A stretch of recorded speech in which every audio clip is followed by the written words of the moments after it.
L'intérêt de ces rencontres, c'est vraiment le partage d'expériences, c'est vraiment les échanges sur ce que l'on fait les uns et les autres, territoire à énergie positive sur nos territoires.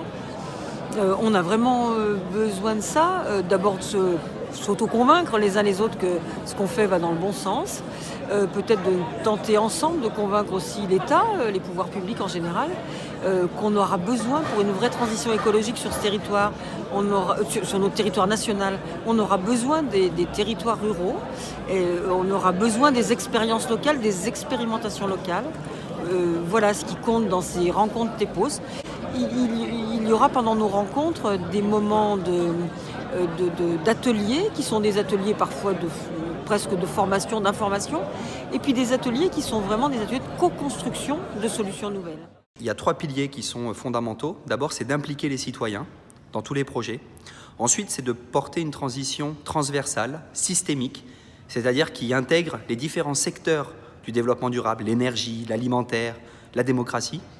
Et puis, enfin, c'est le mode projet, c'est-à-dire qu'il ne faut pas tout vouloir écrire à l'avance ce qu'on va faire. Il faut surtout se mettre en action, apprendre des erreurs, corriger en avançant.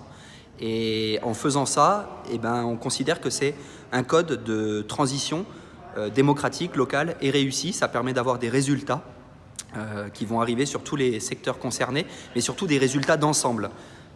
Alors il y a un calendrier qui est global, c'est celui pour les TEPOS d'être 100% énergie renouvelable en 2050. C'est la courbe qu'on essaye de tenir et celle qui doit nous permettre d'arriver à ce qu'on appelle la neutralité carbone.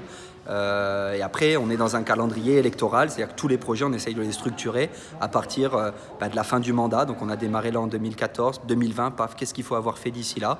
Et puis on envisage comme ça de progresser régulièrement. Alors sur la ville de Malonnet, on essaye d'être novateur dans plein de domaines, puisque l'ensemble du territoire est en transition. On a par exemple été la première collectivité de France à signer une convention d'autoconsommation collective. On a installé 1600 mètres carrés de toiture solaire sur nos bâtiments. On autoconsomme notre production et l'idée c'est de pouvoir essaimer sur l'ensemble du territoire municipal pour partager cette production sur plusieurs équipements municipaux. Le réseau des TEPOS est une vraie force de proposition puisqu'on a fait la démonstration qu'on a réussi sur nos territoires à engager un mouvement pour relever les défis qui se posent aujourd'hui et qui se poseront d'autant plus demain.